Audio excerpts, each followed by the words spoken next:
Bueno, seguimos con el punto 9, que tiene como título conclusión, y habíamos arrancado con el punto A, B y C, y nos quedó pendiente, si querés prender, así se escucha mejor. Punto D, el amor de Dios por las almas.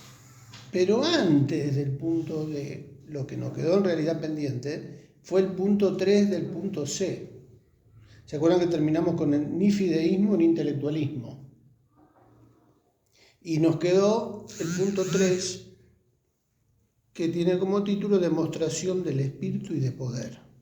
Y ahí nos lleva a 1 de Corintios, vamos a 1 de Corintios, capítulo 2, del 1 al 6. Dentro de este punto 9, en la conclusión, habíamos dicho que es una conclusión un poquito larga, pero el primer punto tiene como título prepararnos para presentar la verdad de Dios según la necesidad del individuo.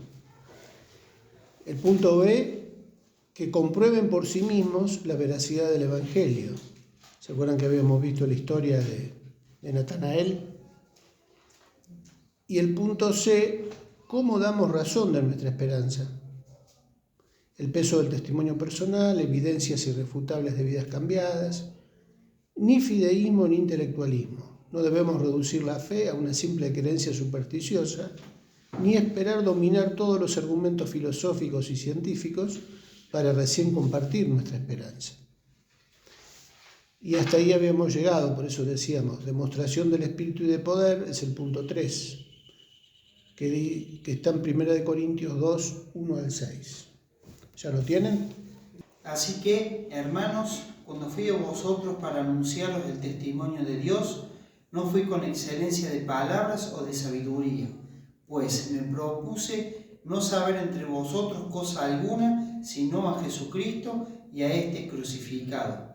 Y estuve entre vosotros con debilidad y mucho temor y temblor, y ni mi palabra ni mi predicación fue con palabras persuasivas de humana sabiduría, sino con demostración del Espíritu y de poder, para que vuestra fe no esté fundada en la sabiduría de los hombres, sino en el poder de Dios. ¿Sigo, no? Sí. Sin embargo, hablamos sabiduría en los que han alcanzado madurez, y sabiduría no de este siglo, ni de los príncipes de este siglo que perecen. Demostración del Espíritu y de poder. Así que, hermanos, cuando fui a vosotros para anunciaros el testimonio de Dios, no fui con excelencias de palabras o de sabiduría. Entonces, Triqui, ¿qué hacemos acá? Y sigue Pablo diciendo, pues me propuse no saber entre vosotros cosa alguna, sino ¿a quién? A Jesucristo, a este crucificado y a este crucificado. Aparentemente Pablo dice que el tema de la sabiduría humana, de los conceptos, de los argumentos, del conocimiento, porque él dice,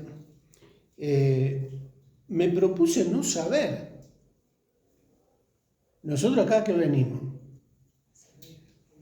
Por eso digo, ¿a qué venimos? Estamos tratando de prepararnos para transmitir o para comunicar el Evangelio de la manera más clara posible, conocer lo que dice la Biblia.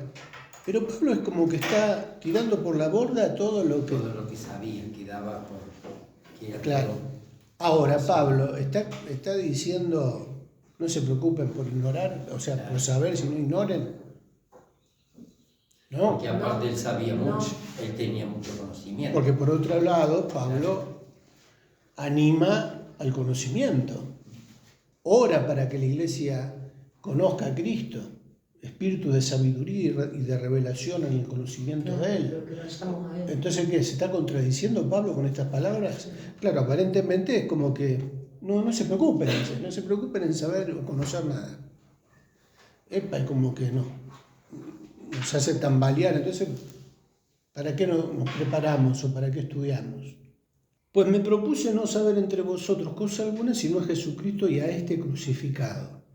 Y estuve entre vosotros con debilidad y mucho temor y temblor, y ni mi palabra ni mi predicación fue con palabras persuasivas O sea, fue con palabras que intenten convencer o persuadir para que crean otra vez. Y la apologética y todo lo que estamos Claro, viendo, ahí estamos tratando de dar un mensaje convincente. Y acá Pablo dice, no me propuse eso. Es como que está contradiciendo lo que él hizo en Atenas. Porque en Atenas, ¿qué hizo? Lo contrario a lo que está diciendo acá. O sea, fue con conocimiento, fue con argumentos, fue con datos, conocía a los filósofos griegos. Pero acá dice, no me propuse eso, palabras persuasivas de humana sabiduría, sino con ¿qué? Con demostración del Espíritu y de poder, para que vuestra fe no esté fundada en la sabiduría de los hombres, sino en el poder de Dios. Acá ya es como que va cobrando sentido, un poquito más se nos va aclarando el asunto, porque no es que Pablo está negando la sabiduría, pero ¿qué es lo que está evitando? ¿O qué es lo que sí niega o no quiere caer? Que se ponga el corazón o la atención ahí. Que la sabiduría humana no esté por arriba de la sabiduría de Dios. Claro, que el conocimiento, que la fe, ¿no? Antes que nada, para que vuestra fe no esté fundada en la sabiduría de los hombres, porque entonces no sería fe. ¿Se acuerdan que habíamos hablado algo de esto? Si yo logro convencer a alguien con argumentos o demostrarle para que acepte mi argumento, mi verdad, sea el tema que sea, y la persona dice, bueno, sí, tenés razón, es lógico esto, está bien, es así. ¿Por qué lo acepta? Porque hubo un convencimiento, hubo una serie de argumentos que le hicieron cambiar la opinión. O sea, se convenció. Habíamos dicho, no es lo mismo convencerse que convertirse. O sea, uno puede aceptar la existencia de Jesús, pero eso no quiere decir que lo reciba como su Señor y Salvador. Existió, fue un gran hombre, un profeta, y Pablo es como que él quiere evitar eso. Él no quiere que la gente crea por un argumento, por un convencimiento racional, por la sabiduría de los hombres, dice. Sino que él quiere que la fe esté fundada no en la sabiduría de los hombres, sino en el poder de Dios. Y acá ya entra la parte espiritual. Es el poder de Dios que actúa en la salvación, la obra del Espíritu Santo. Sin embargo, es como que ahí cambia de tema en el versículo 6, o sea, sigue dentro del tema porque está hablando de la sabiduría. Sin embargo, hablamos sabiduría entre los que han alcanzado madurez, y sabiduría no de este siglo ni de los príncipes de este siglo que perecen, mas hablamos sabiduría de Dios en misterio, la sabiduría oculta, la cual Dios predestinó antes de los siglos para nuestra gloria. Dice, no una sabiduría, la que ninguno de los príncipes de este siglo conoció, porque si lo hubieran conocido nunca habrían crucificado al Señor de gloria. Antes bien, como está escrito, cosas que ojo no vio, ni oído oyó, ni han subido en corazón de hombre, son las que Dios ha preparado para los que le aman. Está hablando de otra sabiduría. Ahora, esa sabiduría, ¿con quién se puede hablar? ¿Con quién se puede tratar o reflexionar? En este caso, dice, hablamos sabiduría entre los que han alcanzado madurez, o sea, entre aquellos que han creído, que entienden las cosas espirituales, la sabiduría de Dios, y que han tenido un tiempo que han estudiado, que se han preparado justamente. Ustedes fíjense, nosotros podemos hablar de ciertos temas ahora porque ya más o menos tenemos una introducción en la palabra de Dios. Ya venimos conociendo algo. Pero con un nuevito, con alguien que no conoce, hay temas que les van a ser como imposibles de comprender. O sea, no van a resultar lógicos. Y como la persona que no es creyente, que lee la Biblia, y por más inteligente dice, no lo entiendo esto, y y cierra la Biblia. O tratan de entender la parte intelectual, Claro, entonces de razonar. él dice, sin embargo, hablamos sabiduría, o sea, no está negando la sabiduría. ¿Se entiende el punto que quiero llegar? Porque aparentemente la primera parte es como que está dejando a un lado el conocimiento, la sabiduría, los argumentos. No quiero hablar de esto porque quería que la fe fuera fundada en el poder de Dios. Pero ahora dice, pero hablamos sabiduría, pero la hablamos con aquellos que están maduros para hablar algunos temas. ¿Se dan cuenta que no está negando la apologética, ni el conocimiento, ni la sabiduría? Sino que dice, sí hablamos, pero hablamos entre los que Han alcanzado. ya tienen una base. Hicieron el discipulado, la introducción bíblica, ¿no? O sea, ya tienen años también de aprender, ¿O no? pero con los nuevitos, Podría ser contraproducente. no voy a entrar a hablar de cosas profundas porque es al vicio. O sea, al vicio. Nunca es al vicio la palabra de Dios, pero digo, Y ahí está la leche espiritual. No van a entender. El principio de la el leche. poder, ellos necesitan demostración del espíritu y de poder. Y bueno, después vamos a seguir avanzando con el resto, pero el punto 3 tiene como título esto, demostración del espíritu y de poder. No es que anula la apología, versículo 1, es conocer y saber explicar el propósito de la cruz. Y acá entramos en el versículo 2. Pues me propuse no saber entre vosotros cosa alguna, sino a Jesucristo y a este crucificado. ¿Qué significa eso? No me propuse saber otra cosa entre vosotros que a Jesucristo y a este crucificado. Y era conocer de la palabra y después darla a conocer. Claro, pero acá puntualmente habla de Jesucristo y ¿qué más? Crucificado. Y Jesucristo crucificado. Epa, no es pavada, no es moco de pavo, decía. Es un tema profundísimo, o sea, profundísimo. ¿Sabemos explicar el mensaje de la cruz? Porque justamente Pablo, ¿qué era lo que quería hacer? Mostrar a Cristo y el valor que tiene la cruz, o sea, lo que es el mensaje de la cruz. No me propuse saber otra cosa que explicarles el por qué vino Cristo a morir en una cruz. Eso estaba diciendo Pablo. Y uno dice, bueno, pero todo el mundo sabe que Jesús, en la película de Semana Santa, ¿no? ¿Dónde termina? En la cruz. Y después lo sepultan. Sí, después resucita, pero siempre el tema central es la cruz. Bueno, pero ¿qué significa? ¿Por qué? ¿Por qué se dejó matar en una cruz? ¿Sé explicar el propósito de la cruz? Es desafiante, ¿no? Y el propósito de la cruz fue que nos Limpió del puede pecado. redimirnos del pecado. Maldito Nos salvó. el que colgó ¿Eh? en madera. Nos salvó. No, pero ¿por qué? ¿Por qué en una cruz? ¿Por qué tuvo que morir de esa manera? Se dieron cuenta que, pónganse en el lugar En ese tiempo todos morían así, lo crucificaban en ese lugar. a los condenados Claro. a muerte, era una muerte vergonzosa. Claro. No todos morían crucificados, algunos.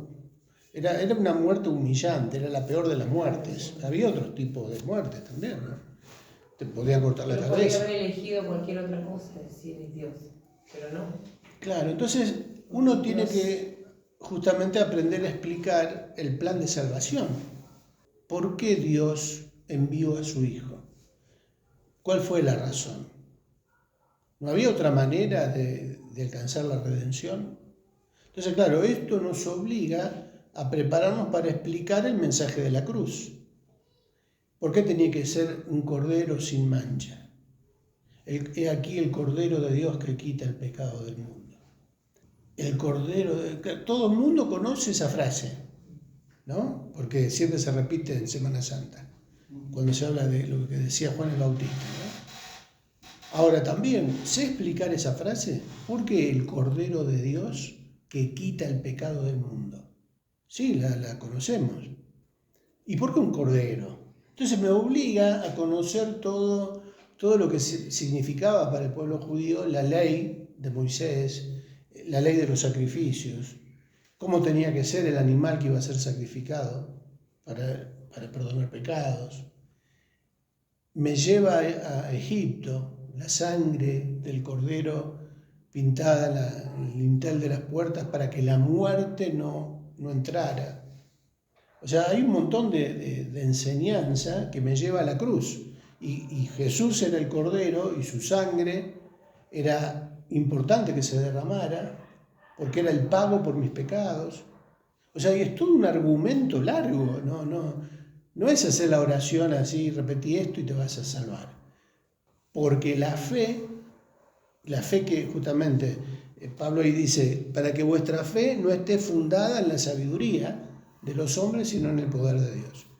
Entonces, ¿a qué lleva la cruz? Pablo dice, para los judíos, tropezadero, y para los gentiles, locura. Y era así, o sea, explicar el mensaje de la cruz es una locura. ¿Por qué? ¿Por qué así? ¿Por qué esto?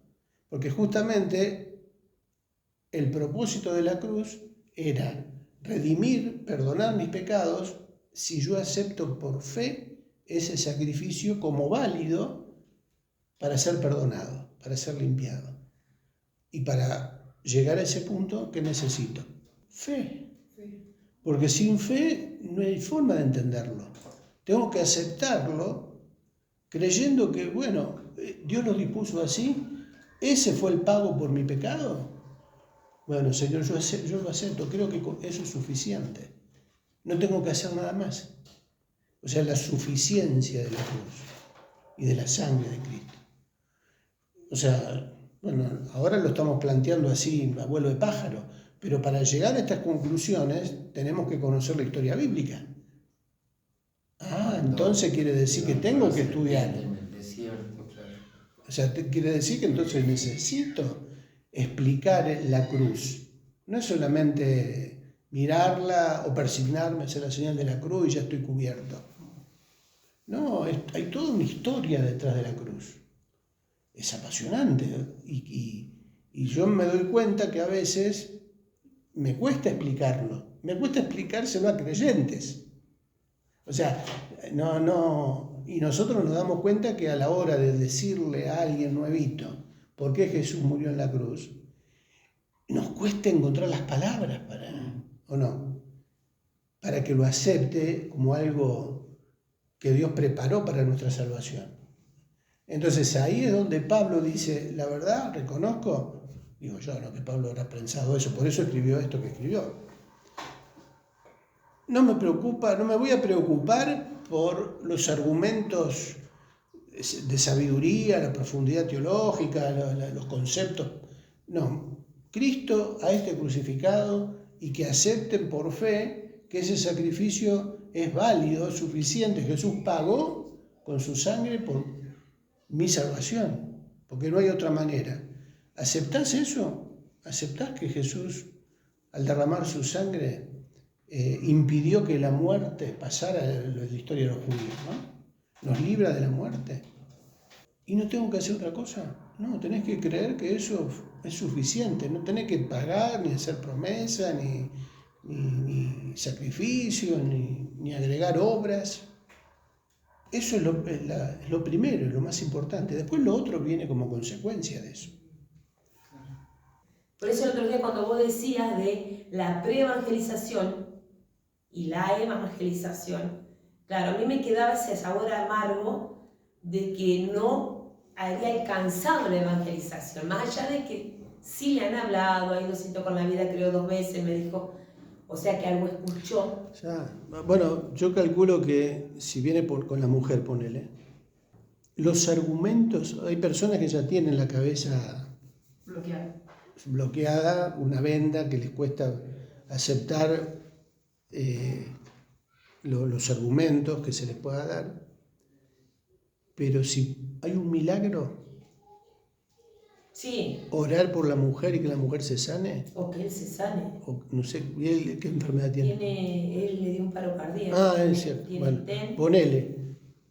Chau, se le cayeron todos los argumentos. Chao, sí. Demostración del espíritu de poder. O sea, eso no es que anula la palabra o que anula la verdad de la palabra. Pero trae convencido. Pero va a haber algo que le va a tapar la boca. A todos nos tapa la boca el poder de Dios, ¿no? Sí. Bueno, hay que orar por eso. Que con la palabra haya señales que confirmen la palabra. Bueno, vamos a ir terminando este punto, si podemos. Decíamos que no es que anule la apología, es conocer y saber explicar el propósito de la cruz, versículo 2. Prioriza la dependencia y la demostración de espíritu y del poder de Dios, no el nuestro, versículos 3 y 4. Y el versículo 5, la fe de la salvación es obra directa del poder del Espíritu Santo. Sin embargo, la fe tiene que ser edificada con la sabiduría espiritual, lo que leíamos en el versículo 6. Hablamos sabiduría, ¿no? Dice el versículo 6. Sin embargo, hablamos sabiduría entre los que han alcanzado madurez. De ahí la necesidad de madurar en el conocimiento. Para poder hablar cosas más profundas, necesitamos madurar. Y después sigue diciendo sabiduría no de este siglo. Ni de los príncipes de este siglo que perecen, la sabiduría humana, ¿no? Mas hablamos sabiduría de Dios en misterio, la sabiduría oculta. Alguna vez prediqué de eso, la sabiduría oculta. Nadie se acuerda, pero Quedó muy oculta. quedó muy oculta. La sabiduría, la diferencia entre la sabiduría que viene del cielo con la sabiduría humana. Lo de Santiago, ¿no? Si alguno tiene falta de sabiduría, pídasela a Dios. Y la sabiduría que desciende de lo alto es primeramente pura, después pacífica, después amable. Y la sabiduría terrenal, animal y diabólica. Hay dos tipos de No sabiduría. hace mucho lo predico eso. ¿Sí? Bueno. Sí, no sé Este mucho año lo fue. predico, sí. Pero esa sabiduría oculta está reservada para los hijos de Dios. Claro. La sabiduría que viene de Dios es para los hijos de Dios. Sin embargo, la fe tiene que ser edificada con la sabiduría espiritual. Y la última parte, ¿qué dice Santiago? La rebeldía y la altivez. La rebeldía y la altivez contra el conocimiento de Dios son el síntoma visible de una mente influenciada por el engañador. Las armas son espirituales y poderosas para derribar esos argumentos y construir una mente nueva y que ahora obedezca a Cristo. No se trata solo de argumentos contra argumentos. La oración, la palabra de Dios y la búsqueda de la santidad son esas armas que el enemigo no puede resistir y que nosotros tenemos que aprender a usar. Bien, nos queda el punto D para la semana que viene. Pero acá en este punto C, que tiene como título ¿Cómo damos razón de nuestra esperanza?, ya tenemos alguna guía, ¿no? Sí es importante el conocimiento, la sabiduría, el estar preparados para presentar defensa, pero por sobre todas las cosas, ¿qué es lo fundamental? Para que una persona crea, para que tenga su fe, como dice ahí Pablo, ¿no? Para que vuestra fe no esté fundada en la sabiduría de los hombres. Es importante el poder de Dios, el Espíritu Santo que obre de tal manera que la persona no tenga argumentos o excusas para resistir esa sabiduría de Dios. Es un desafío y necesitamos ejercitarnos. Y bueno, la gente va a llegar así, la gente va a llegar a la iglesia con eso y necesita eso. Pero repito, no anula que no estudiemos ni nos preparemos. No, obviamente. Al contrario, porque van a llegar doctores, profesionales, universitarios, que van a querer respuestas. ¿Y esto cómo es? O como los chicos estos que están en el esoterismo. ¿Y qué? ¿Hay otra cosa que sea mejor que esto? Y tenemos que demostrar que hay otra cosa. Bueno, esa es la idea. El propósito de la escuela bíblica es ese, que nos preparemos para dar respuesta. Lo de 1 Pedro, ¿no? Aquel que demande razón de la esperanza que hay en nosotros. Oramos. Padre, te damos gracias, Señor, por este día que nos has regalado, Señor. aún por las fuerzas, Señor, que provienen de ti, lo reconocemos, Señor. Privilegiado de ser tus hijos, Señor, y más en estos tiempos. Solo basta ver el mundo, Señor, solo basta ver los testimonios que se cuentan, Señor. Y nosotros somos bienaventurados, Señor, de ser tus hijos, Señor, de no pasar esas cosas. Gracias, Señor. Gracias porque en un buen momento tú te dignaste de venir a Gracias, buscarnos, Jesús. a rescatarnos cuando nada queríamos saber contigo, Señor. Fuiste tú el que insistió, Señor. Gracias, gracias, Señor, por ese gozo, por esa paz que tú traes, Señor. Te pedimos que en esta hora, Señor, esto que aprendimos se pueda grabar, Señor, en nuestros corazones, en nuestra mente, para cuando nos toque, Señor, podamos hablar de ti, Señor, con argumentos y con el poder de tu Espíritu Santo, Señor. Amén. Bendice a cada hermano presente aquí, bendice sus hogares, aun su familia, Señor, en el nombre de Jesús. Y lleves tú, Señor, respuesta a cada oración, Señor. Te lo pedimos en el nombre de Cristo Jesús, que guardes a Ricardo en el regreso a su hogar, Señor. Sí, Señor. Su esposa, Señor, su hogar inclusive. Que tus ángeles, Señor, le acompañen, lo rodeen, Señor. Sí, En el Señor. nombre de Jesús. Sigue participando con tu Espíritu Santo en el curso venidero, Señor. Y gracias, Señor, gracias, porque tú eres un Dios bueno, Señor, para con nosotros, que nada merecemos, Señor, y sin embargo día a día nos sorprende, Señor, con tus añadiduras, con tus bendiciones. Gracias, Señor, porque aún nos sigues hablando, Señor. Abre nuestro entendimiento, Señor, que podamos meditar en la palabra, en tu palabra, Señor, que sigas obrando conforme a tu voluntad, Señor, en nosotros. Gracias por todo lo que has hecho, gracias por tu Hijo resucitado, Señor, gracias por esa cruz y aún por esa sangre preciosa que nos redime, que nos limpia de nuestra maldad y de nuestro pecado, Señor. Valoramos y amamos esa sangre que tú derramaste en la cruz, Señor. Gracias, Señor, gracias por todo lo que nos das, por todo lo que haces. En tu nombre, Señor. Amén. Amén. Amén. Amén.